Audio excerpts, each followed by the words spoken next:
한국인 최초로 맨부커상을 수상했다고 하는 소설가 한강 씨의 채식주의자라는 책이 도대체 무슨 내용이길래 상을 받았을까?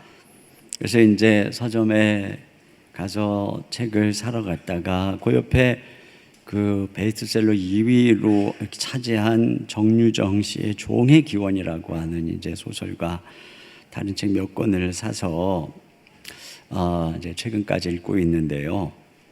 저는 이 두 소설을 굳이 여러분이 꼭 읽지 않아도 좋겠다는 생각을 해요.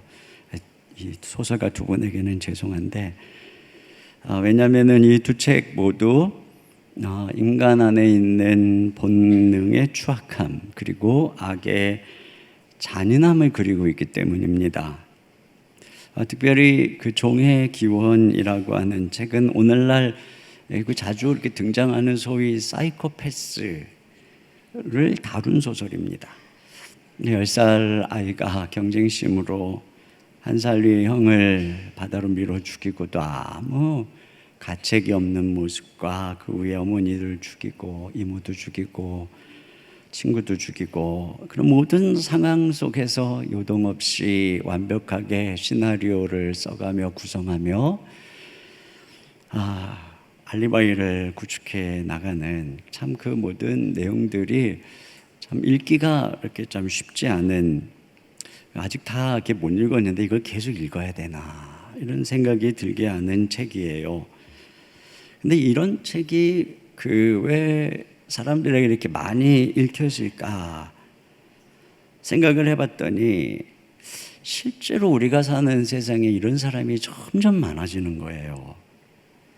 여자가 자기를 무시했다고 그 강남역 화장실에서 기다렸다가 아무나 그냥 여성 들어오니까 묻지마 살인을 하고, 그러니 지금 여성들이 엄청 참 공포에 살아가고 있어요. 또 거기에 대해서 또 어떤 남자들은 또 여자를 또 비하하는 참 그러한 참 비상식적인 일들이 일어나고 있죠. 또 목회자여 교수라고 하는 분이 자기 자녀를 때려 죽이고 버젓이 강의를 다니는 등 참 너무나도 인간에게 무서운 일들이 일어나고 있어요. 그래서 그 정유정 씨는 자기가 악의 정체를, 후기를 보니까 악의 정체를 밝혀보려고 소설을 썼다라고 합니다.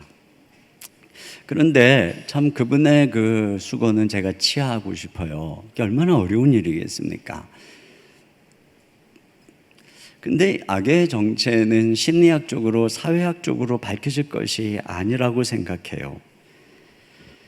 오히려 오늘 우리가 읽은 이 성경이 왜 이 세상에 그런 일들이 일어나고 있는가를 우리에게 보여주고 있습니다. 한번 21절을 같이 한번 보겠습니다. 시작. 강한 자가 무장을 하고 자기 집을 지킬 때에는 그 소유가 안전하되. 여기에 강한 자는 귀신을 말합니다. 귀신. 근데 이 강한 자가 무장을 하고 자기 집을 지킨다. 근데 여기 이 귀신이 자기 집이라고 하는 이 집은 사람을 말합니다. 24절을 같이 보겠습니다. 더러운 귀신이 사람에게서 나갔을 때에 물 없는 곳으로 다니며 쉬기를 구하되 얻지 못하고 이에 이르되 내가 나온 내 집으로 돌아가리라 하고. 귀신이 나가면, 집 떠나면 고생하듯 물도 없고 안식도 없이 방황하게 된다는 것입니다. 그래서 그가 결국은 자기가 나온 내 집으로 돌아간다. 이거 사람에게로 돌아간다. 귀신에게는 사람이 쉼터요 집이라는 것입니다. 근데 여기 있는 이 집이라고 하는 단어가 아울레라고 하는 단어인데 이걸 영어로 번역하면 팰리스예요. 팰리스. 타워 팰리스, 이럴 때 팰리스. 궁정이라는 뜻이죠. 귀신에게는 자기가 거처하고 있는 그 집이 궁정이에요. 다시 말하면 거기서 자기가 왕 노릇하고 있고 사람은 그의 노예가 되어 살고 있다는 것입니다.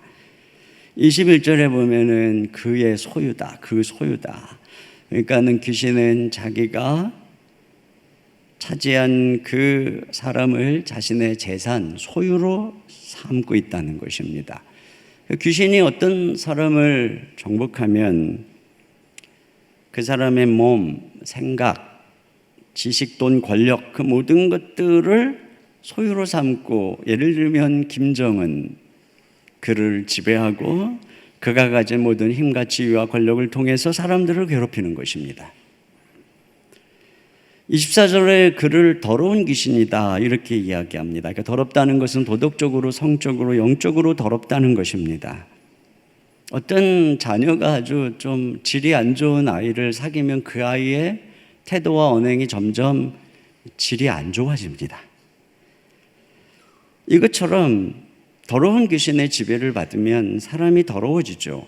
왜 어떤 한 사람이 그렇게 부도덕한 습관에서 벗어나지 못하는 걸까요? 왜 어떤 사람이 미움과 분노에서 벗어나지 못할까요? 왜 어떤 사람은 술과 도박에 사로잡혀서 방탕하고 패가 망신하는 데서 벗어나지 못하고, 왜 어떤 사람은 경쟁심과 시기심에 눈이 멀어서 집요하게 끝까지 그렇게 악을 행하는 걸까요? 왜 어떤 사람은 다른 사람의 아픔과 어려움에 그렇게 냉정하고 무감각한 걸까요? 왜 어떤 사람은 은혜를 모르고 배신을 하며 짐승만도 못한 삶을 살아가는 걸까요? 그 배후에 그렇게 하게 하는 이 더러운, 영향을 주는 더러운 악한 귀신이 있다라고 성경이 말합니다. 그렇다고 해서 우리가 모든 것을 그럼 내 잘못을 놓고 다 귀신 탓이다, 인간은 책임 없다, 그렇게 말할 수 없죠. 누군가가 세상의 유혹, 친구의 유혹, 매스컴의 유혹을 빠져갖고 부도덕하게 방탕하게 살았다고 내 책임은 없고 세상 책임이오라고 탓할 수 없는 것과 똑같은 이치입니다. 그런데 그 귀신이 무장을 하고 자기 집을 지킨다라고 얘기하는데, 여기 무장한다라고 하는 의미는 카도플리조라고 하는 걸로 무기를 갖추고 완전 무장을 하고 있다는 의미입니다. 그래서 그의 소유가 안전하다, 그러니까는 아무도 건드리지 못하게, 도망가지 못하게 굳게 지키고 있다는 것이죠. 결국 인간이 사단의 굴레에서, 귀신에게서 벗어날 수가 없다는 것입니다. 인간이 이런 귀신으로부터 구원받으려고 하는 모든 시도들, 종교, 도덕, 철학, 심리학, 음악, 내적 치료 등 그 모든 것들을 다 동원한다고 해도 귀신은 완전 무장을 하고 온갖 무기를 갖추고 거기에 대처할 수 있는 모든 준비가 수천 년의 경험을 통해서 다 된다는 거예요.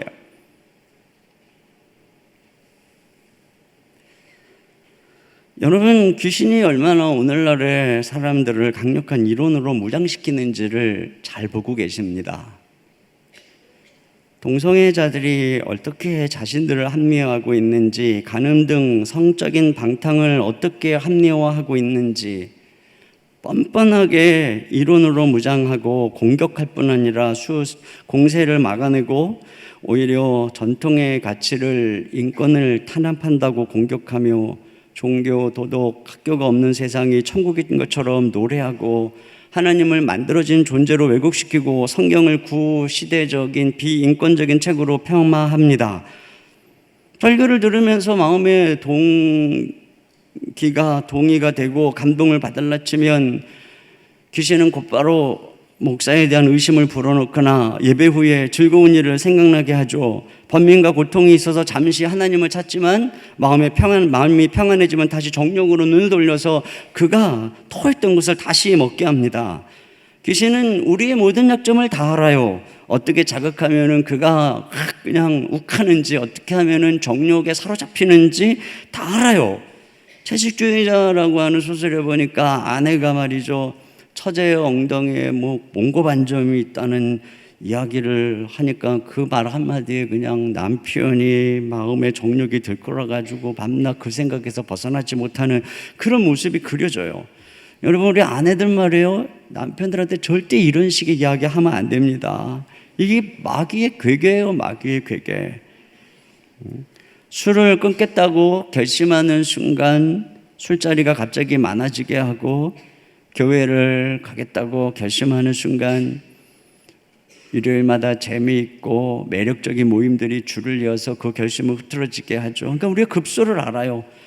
우리의 반항을 일거에 제압할 모든 비책을 다 가지고 있는 강한 자, 그가 바로 귀신이라는 것입니다.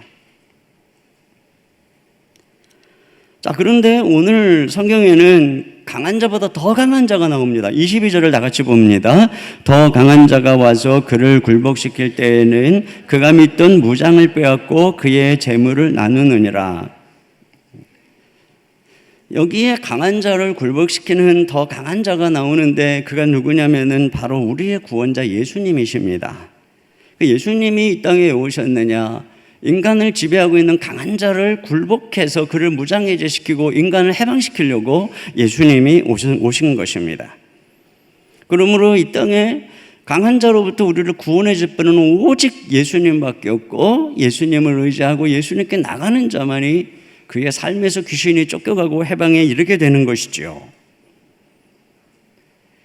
그런데 여기서 그 귀신을 강한 자여 예수님을 더 강한 자라고 굴복하고, 그래서 이렇게 표현하고 결국은 귀신이 굴복한다는 이 표현 속에는 예수님과 이 사단 사이에 엄청난 충돌과 싸움이 있고, 그 싸움의 강력한 싸움의 결과 이 귀신이 굴복하고 무장해제 당한다고 하는 것을 암시하고 있는 것이죠. 이 전쟁은 2000년 전 십자가와 부활과 승천을 통해서 일어났던 것이고, 이제 그 부활하시고 승천하신 예수님의 승리 가운데서 한 사람 한 사람 안에서 지금도 일어나고 있는 전쟁이다, 제가 말씀을 드렸습니다. 지금도 한 사람이 예수님을 믿고 구원받는 일에는 반드시 그 사람을 지배하고 있는 귀신과의 전쟁이 일어나는 것이고, 그가 쫓겨갈 때 비로소 구원이 임하고 참된 평강이 임하는 거예요. 그러므로 우리가 예수님을 믿으면 그 순간에 귀신이 쫓겨가기 때문에 큰 평강이 임하지만, 기쁨이 오지만, 동시에 수많은 영적인 격동과 갈등이 찾아오는 것은 바로 우리 가운데 귀신을 소탕하는 영적 전쟁이 치러지고 있기 때문에 그런 것입니다. 예수님을 믿는 순간에 이런 귀신이 우리의 삶에서 떠나는 일이 단순간에 끝나버리는 게 아니에요. 귀신이 그렇게 호락호락 만만한 존재가 아닙니다. 여호수아가 가나안 땅을 정복하기 위해서 요단강을 건너서 여리고성을 무너뜨렸습니다. 그게 바로 가나안 땅의 머리예요. 머리를 박살냈어요. 허리를 두동강을 내버렸습니다. 그러나 그 이후로도 여호수아는 수십 명의 왕들과 전쟁을 했고, 이 전쟁은 약 8년 정도 이어졌습니다. 이것처럼 우리 안에 일어나고 있는 전쟁도 단번에 끝나는 것이 아닙니다. 제가 비록 모태신앙으로 자랐지만 20살까지의 저의 삶을 돌아보면 영적으로 분명히 귀신의 지배 아래 있었던 삶이에요. 교회를 다녔지만 제 눈이 감겨서 20살 때까지 한 번도 복음을 들었던 기억이 없습니다. 마음에는 우울함, 분노, 욕구불만, 열등감이 가득 차 있었고, 동시에 염려, 근심, 불안에 쌓여서 학교에서나 길에서나 늘 고민과 상상 속에서 청소년기를 우울하게 보냈습니다. 그래서 그 시절은 회색빛이요 흑백의 인생인데, 20살에 예수님을 만나는 순간 제 인생이 총천연색으로 바뀌었고, 삶의 기쁨과 노래와 평안이 찾아왔습니다. 더 강한 자가 드디어 제 인생에 오셔서 저를 구원해 주신 것입니다. 그러나 그 20살 때 한순간에 귀신이 저에게서 모든 영향력을 끊어버리고 퇴각한 것이 아닙니다. 비록 예수 그리스도로 말미암아 머리가 박살나고 내 마음의 왕좌에서 물러났지만, 그는 완전히 퇴각하지 않고 골짜기로 숨었습니다. 내가 아직도 끊지 못한 은밀한 죄 속에, 잘못된 습관들 속에, 부정적인 기질 속에, 상처와 열등감 속에, 병약함으로 인한 건강 염려증 속에 귀신은 진지를 형성했습니다. 그리고 제 안에 주인 되시는 성령님께 강렬하게 저항했습니다. 제 안에는 이와 같이 영적인 전쟁이 끊임없이 치러졌습니다. 그래서 예수님을 믿고 이런 귀신과의 영적인 전쟁이 치러지는 동안 저는 수많은 갈등을 겪었고 기쁨과 슬픔, 평안과 불안, 소망과 좌절, 용기와 비겁들이 교차하고 하루에도 몇 번씩 천국과 지옥을 오가는 그러한 불안정한 삶을 살았습니다. 비록 예수님 안에서 마음의 근본적 평안과 기쁨을 얻은 것이 사실이지만 그럼에도 불구하고 내면의 정서는 불안정했고 감정의 기복은 더 심했고 삶은 불확실했습니다. 영원히 내 속에서 그렇게 계속될 것만 같았던 이 전쟁의 포성이 기도와 말씀, 공동체의 훈련 속에서 점점 잦아들기 시작했고 어느 순간부터 제 생각, 육체, 습관, 마음, 감정 그리고 저의 삶 속에서 그리스도의 승리가 자리 잡기 시작했습니다. 귀신의 저항은 점점 무력해져 가기 시작했고 그리하여 지금 저의 마음과 몸은 그리스도가 거하시며 그분이 왕이 되시는 그리스도의 거처가 되고 주님의 궁정이 되고 저의 모든 것은 주님의 소유가 되고 저는 주의 소유가 된 백성으로서 저는 저의 몸, 저의 삶의 대부분을 점점 그리스도의 의의 병기로 드리며 주님께 쓰임을 받고 있습니다. 저는 지금도 여러분 중에 치열한 전쟁을 하고 계시는 분들, 그래서 비록 이 자리에 나왔지만 지난 한 주간의 삶을, 지난 여러 삶을 돌아볼 때 아직도 자신의 몸을 불의의 병기로 주님 앞에 드렸던 분들, 저는 그런 분들에게 이 시간 다시 일어나 싸울 수 있는 용기를 드리고 싶어요. 여러분도 이길 수 있다는 것입니다. 여러분이 이 전쟁에서 이기기 위해서 지난 시간 세월 동안 치열하게 이 전쟁을 치러온 경험을 빗대어 여러분에게 승리의 팁을 제가 두 가지를 말씀드리겠습니다. 첫째로 마귀는 여러분 안에 있는 육신, 바로 죄의 습성을 진찌로 삼고 있다라고 하는 사실을 기억해야 됩니다. 여러분, 우리가 새벽에 또 큐티로 묵상하고 있는 사울을 보세요. 수금으로 정신이 온전했다가도 마음속에 다윗을 향한 질투가 일어나니까 악신이 임하는 것을 보게 되죠. 이로보건대 귀신은 바로 질투심, 분노, 미움, 음란이라고 하는 이 죄의 본성으로부터 나오는 이 온갖 더러운 것들을 자신의 진찌로 삼는 것입니다. 그러므로 우리 마음속에 경쟁심과 시기와 미움과 정욕이 발동할 때 우리는 귀신을 부르고 있는 것이죠. 그러므로 이 진찌를 파괴하면 마귀는 우리 안에서 거할 곳이 없고 힘을 쓰지 못한다는 사실을 우리가 기억해야 됩니다. 집안에 깨끗이 청소하고 부스러기 하나 없이 만들면 벌레도 사라지고 바퀴벌레도 비실비실거리다가 힘 못 쓰고 사라집니다. 이것처럼 우리가 우리 육신 안에서 정과 욕심, 온갖 죄악의 죄성의 진찌를 파괴하면은 우리 안에 악한 마귀가 힘을 못 쓴다는 것이죠. 그러면 우리가 어떻게 우리 안에 있는 이 육신의 진찌를 무력화시킬 수 있을까요? 그것은 저와 여러분 안에, 예수님을 믿는 우리 안에 나타나는 온갖 분노, 질투, 이기심, 정욕, 우울, 부정적인 생각, 이런 것들이 이미 그리스도와 함께 십자가에 못 박혀서 죽었다, 옛사람은 죽었다, 육신은 죽었다 라고 하는 사실을 여러분이 인식하고 그렇게 여기는 데서부터 여러분 승리가 시작되는 것입니다. 혹시 여러분 꿈을 꾸면서 꿈속에서 이 꿈이 내가 꿈속에서 막 어떤 상황에 있는데 꿈속에서 내가 지금 꿈을 꾸고 있다는 사실을 알면서 꿈을 꿔본 적 있으세요? 네, 저는 그런 적이 있습니다. 꿈속에. 그거 모르면서 꿈을 꾸면 굉장히 이제 막 당황하는데 꿈속에 이거 무거운 꿈이야 그러면서 꿈을 꾸고 있으니까 꿈속에서 제가 상당히 담대하더라고요. 그러니까 어차피 꿈인데. 제가 한 17, 18년 전쯤에 다른 친구 목사님과 제가 선교대회를 참석했다가 LA에 유니버설 스튜디오를 이제 간 적이 있어요.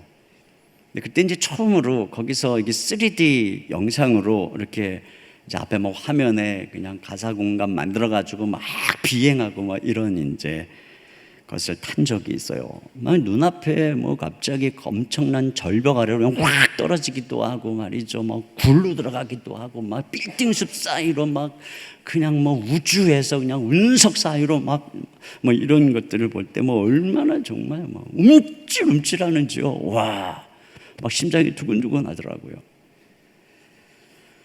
다 타고 나는데 제 친구 목사님은 얼마나 담대한지 너무 재밌어서 한 번 더 타고 싶다는 거예요. 나는 타고 싶지 않은데. 그러면서 자기는 그냥 거기다가 오히려 막 별벽으로 떨어질 때 자기는 몸을 막 갖다가 막 던졌대는 거예요. 왜 그랬냐 그랬더니 어차피 영상인데 뭐 그러더라고요. 그때 저는 어떻게 했는지 아세요? 저는 눈을 찔끔 감았어요. 눈을 찔끔 감으니까 아무것도 아니더구만요. 눈을 찔끔 감으니까 이것만 흔들리고 있지 뭐 아무것도 아니더라고요. 여러분, 우리에게 성난 노도처럼 우리를 찾아오는 육신의 정욕이 바로 그와 같다는 걸 알아야 됩니다. 그게 정말인 것 같고, 그렇게 육신의 소욕대로 살지 않으면 죽을 것 같고 그대로 해야 될 것 같지만, 사실은 그것들은 이미 예수님의 십자가 안에서 죽은 옛사람의 찌꺼기에 불과한 것입니다. 리얼리티가 아닙니다. 눈을 찔끔 감으면 영상이 사라지듯이 그때에 네 속에 나타나는 그 옛사람의 생각은 죽었다. 사촌이 땅을 사니까 왠지 별로 입맛이 없는 그렇게 여기는 그 옛사람은 네가 아니다. 죽었다. 너는 새로운 존재다. 어떤 여성을 보고 음란한 마음이 끌어오르는 그 너의 마음은 네가 아니다. 그건 너의 옛사람이고 그런 너는 죽었다. 너는 누구냐? 너는 새롭게 거듭난 하나님의 거룩한 사람이다. 이렇게 죽었다고 외치면 눈을 찔끔 감고 십자가에서, 그러면 난공불락같이 여겼던 육신의 사단의 진지, 질투의 진지 한순간에 눈앞에서 무너지는 것을 경험하게 될 것입니다.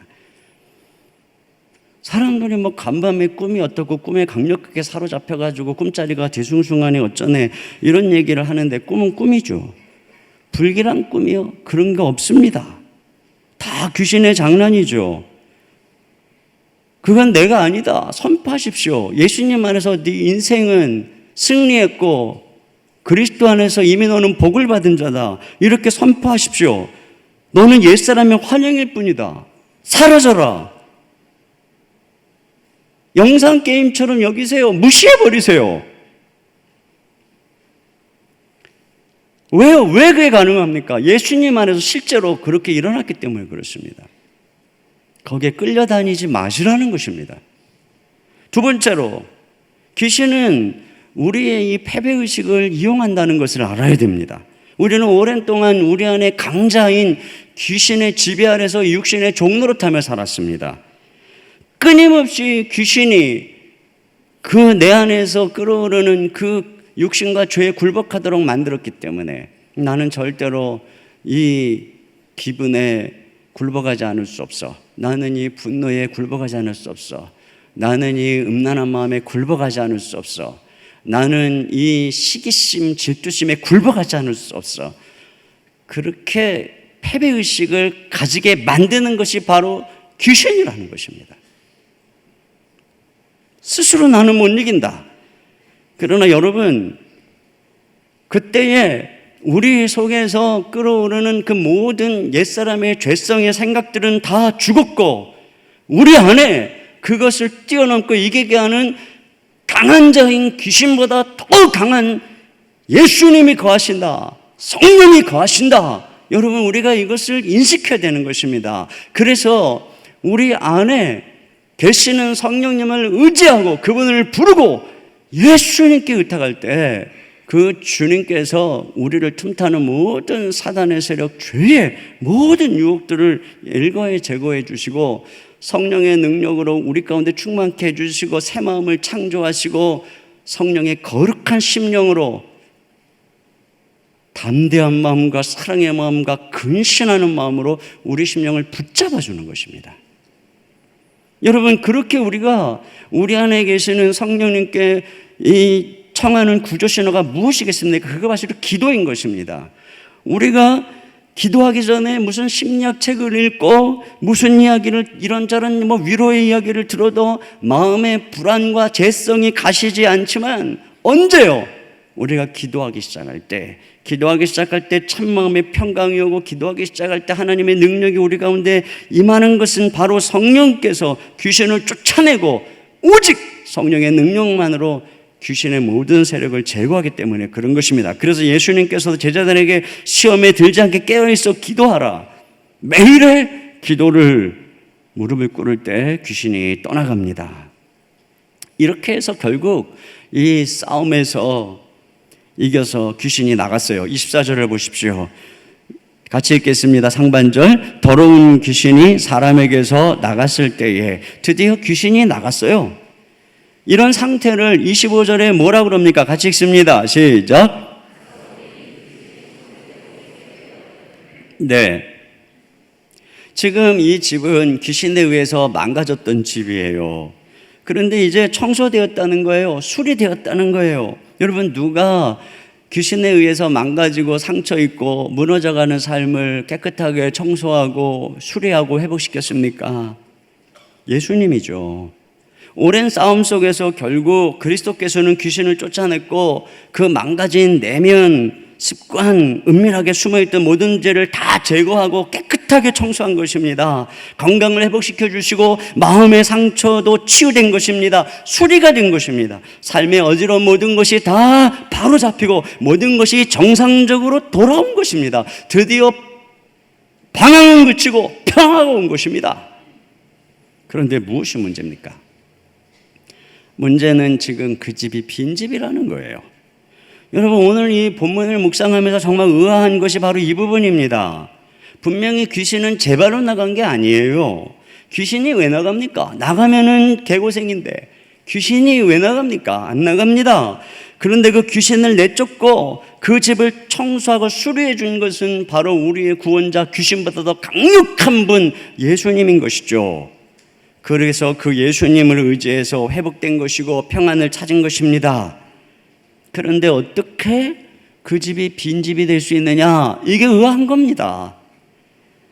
여러분, 여기에 비어있다라고 하는 것은 마귀가 볼 때 빈집이에요. 영적으로 볼 때 빈집이라는 것입니다. 여러분, 귀신이 뭐를 보겠어요? 여기 보세요. 귀신이 다시 돌아오잖아요. 나갔더니 물도 없고 쉴 곳도 없고, 그러니까 귀신이 다시 돌아오기로 결심을 하는 거예요. 분명히 더 강한 자 예수님에서 쫓겨났음에도 불구하고 귀신이 갈 데가 없으니까 자기를 쫓아낸 그 집으로 다시 돌아가서 틈을 노리겠다는 거예요. 그런데 귀신이 뭘 보겠어요? 집으로 돌아와서 뭐를 보겠어요? 그 강한 자가 아직도 이 사람 집 안에 있나? 그걸 보겠죠.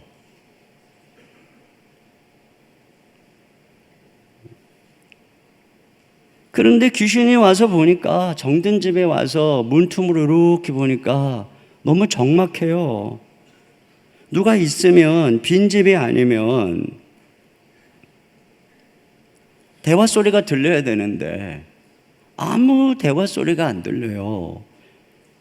그 강한 자 예수님이 그 사람 안에 거하면 그 사람의 영혼 속에서 예수님께 이야기하는 소리가 들려야 되는데, 예수님이 그 사람에게 이야기하는 예수님의 음성이 들려야 되는데, 귀신이 아무리 귀를 기울이고 몇 날 며칠을 살펴보아도 적막한 거예요. 아무 소리도 안 들리는 것이죠.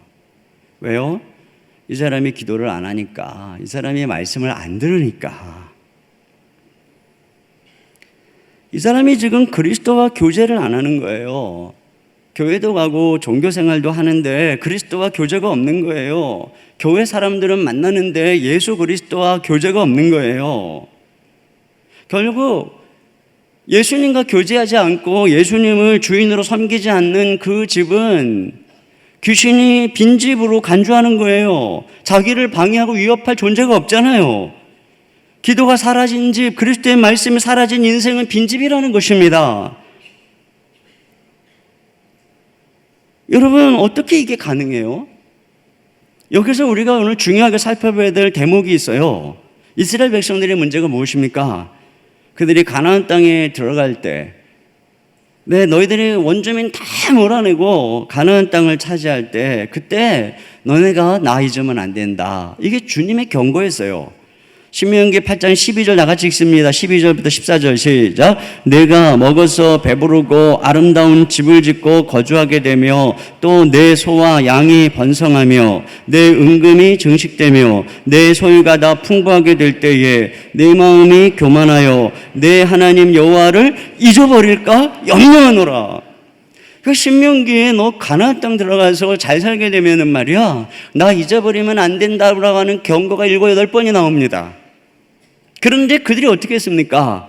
호세아 13장 5절 읽습니다. 내가 광야 마른 땅에서 너를 알았거늘 그들이 먹여준 대로 배가 불렀고 배가 부르니 그들의 마음이 교만하여 이로 말미암아 나를 잊었느니라. 그래서 어떻게 됐다는 거예요? 그들이 다 나라가 망하고 포로로 잡혀가가지고 전보다 더 광야에 있을 때보다 더 참혹한 신세가 된 것입니다. 그런데요, 이런 일이 오늘 우리들에게 일어나고 있다는 것입니다. 귀신의 압제 아래서 아프고 힘들고 괴로울 때에는 그리스도를 의지합니다. 그러다 보니까 그분을 의지하고 기도하고 그러다가 결국은 모든 괴로움에서 벗어나죠.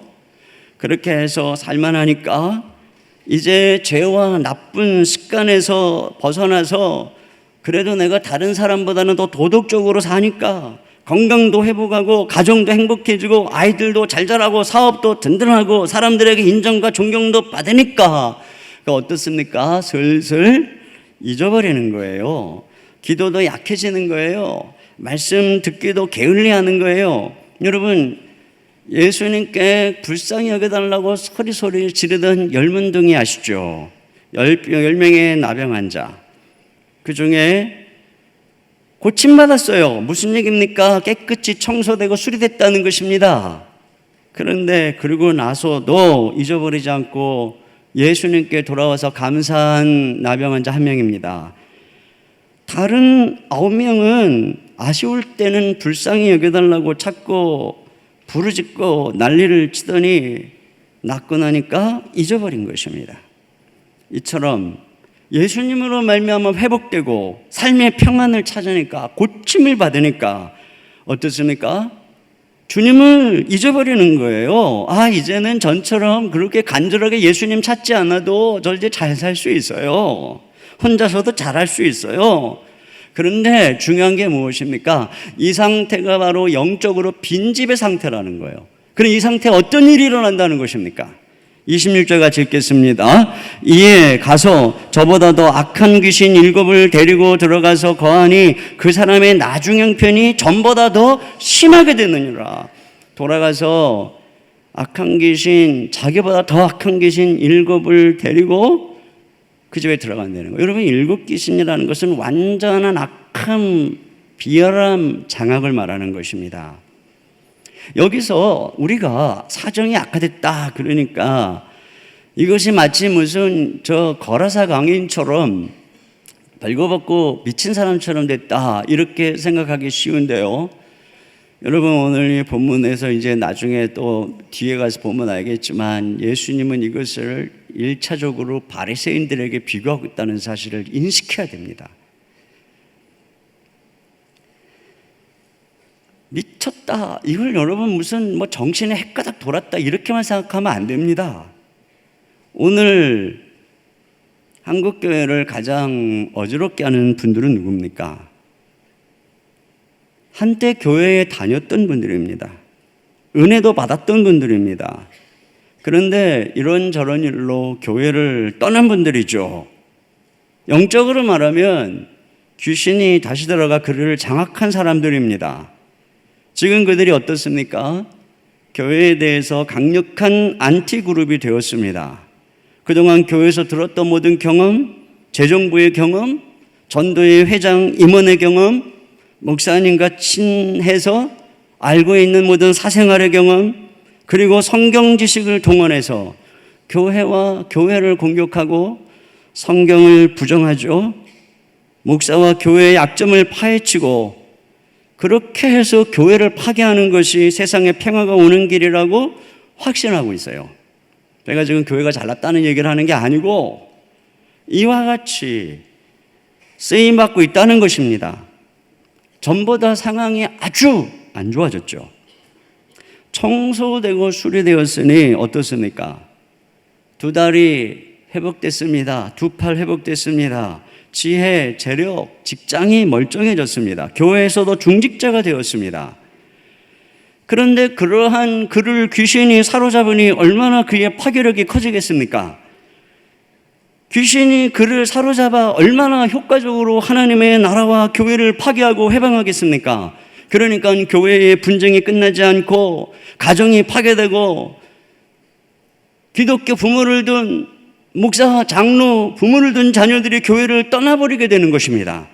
오늘날 교회의 문제가 어디에 있습니까? 초신자들에게 있습니까? 아니죠. 이미 교회를 오래 다니고 청소되고 수리된 자들, 중직자들, 목회자들 아닙니까? 오늘 어떤 교회가 문제가 있습니까? 새로 생긴 교회입니까? 개척교회들입니까? 아니죠. 오래된 교회입니다. 청소되고 수리되고 그래서 건물이 번듯이 있고 전통이 무고한 교회들. 그런데 그들 안에 사람만이 난무하고 전통이 난무하고 사람의 생각과 이성이 말씀보다 앞서고 그리스도가 안 계시는 곳. 결국 그리스도가 안 계시니까 마귀가 들어와서 교회를 이간시키고 분쟁시키고 싸우게 하지 않습니까? 누구에게 문제가 일어나고 있는 것입니까? 청소되고 수리된 자들이 문제입니다. 여러분, 우리는 귀신의 집이든지 주님의 집이든지 하는 것이지 내가 주인인 집은 없는 것입니다. 나를 주인이라고 하는 집은 결국 귀신이 볼 때는 빈집입니다. 그 빈집에 7 귀신이 사로잡는 것입니다. 오늘날 사람들은 내가 주인이다. 내 신은 없다. 신은 만들어진 것이다. 인간은 창조된 게 아니라 진화한 것이다. 오직 인간만이 가장 진화한 주인이다. 라고 외치는 사람들이 누구라고요? 영적으로 보면은 7 귀신이 들어간 자들입니다. 그들의 인생의 주인이라고 하는 인간의 인권을 강화한다는 이름으로 도덕을 부정하고 전통을 부정하고 윤리를 부정하고 가치관을 부정하죠. 이 모든 것들이 이 땅의 주인인 인간의 자유와 인간의 욕구를, 욕망을 제한한다는 이름으로 종교가 없는, 천국과 지옥이 없는 세상을 노래하며 꿈꾸죠. 그 인권의 이름으로 동성애도 옳은 것이라고 주장합니다. 간통도 죄가 아니라고, 남녀의 불륜의 사랑이 얼마나 순수한 것인지를 글로 쓰죠. 그것을 가로막고 있는 전통 질서가 얼마나 악하게 글 속에 묘사가 되며 소위 이런 것들이 인문학사에 있어서 베스트셀러, 명작 아닙니까? 과연 인간이 주인인 세상, 인간의 감정, 인간의 욕구가 주인인 세상, 그래서 그 죄성, 그 욕구를 위해서 인권을 운운하는 세상, 인간이 주인이고 그 인간을 억압하는 하나님은 신은 압조자라고 외치는 세상, 여러분, 바로 그들이 정말 자신의 주인일까요? 아닙니다. 그 집은 빈집입니다.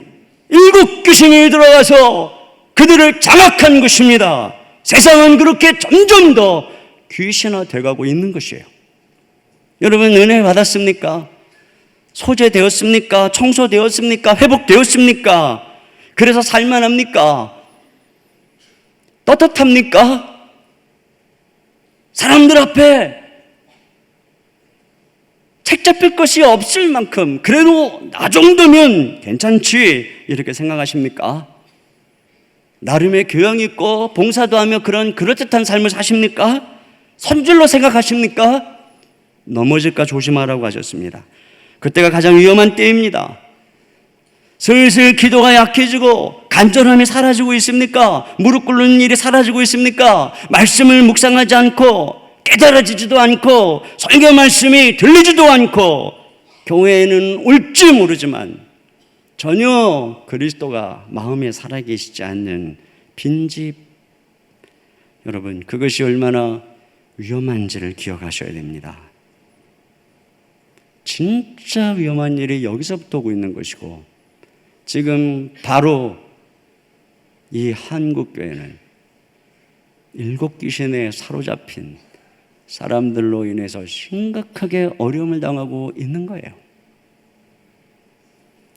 오직 예수님을 모시고 살아가는 인생, 주님께 무릎 꿇고 그분의 음성을 듣고 그분을 찬송하며 예수님만을 주로 모시는 인생, 성령으로 충만해서 내 심령을 하나님으로 채운 인생, 날마다 순간마다 예수님과 교통하며 예수님의 이름을 부르며 주님께 기도하는 인생, 주님의 음성을 듣고 주님의 말씀을 듣는 인생, 하나님의 말씀이 그 심령에 거하는 인생, 그래서 주님이 지배하고 주님이 통치하는 인생만이 귀신의 세력에서, 모든 죄악의 세력에서 벗어날 수 있어요. 오직 그것 외에는 길이 없어요. 어떤 도덕도 어떤 가치도 어떤 종교도 아니에요. 더 강한 자 예수님, 바로 그분을 모시고 그분을 왕자에 모신 그리스도의 집이 되시기를 주님의 이름으로 축원합니다. 우리 시간에 같이 함께 찬양을 드릴 때, 우리 세상의 유혹 시험이 내게 몰려올 때에 나의 힘으로는 그것들 모두 이길 수 없네. 거대한 폭풍 가운데 위축된 나의 영혼 어찌할 바를 몰라 헤매고 있을 때 주를 찬양, 손을 들고 찬양, 우리 이 시간 함께 같이 찬양하겠습니다.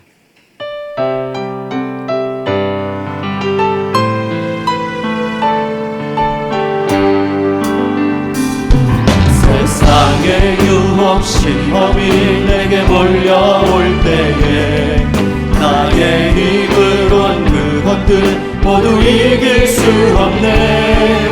거대한 폭풍 가운데 위축된 나의 영혼 어찌할 바를 몰라 헤매이고 있을 때 주를 찬양, 손을 들고 찬양, 전쟁은 나에게 쏟아진 것 아니. 주를 찬양, 손을 들고 찬양, 전쟁은 하나님께 속한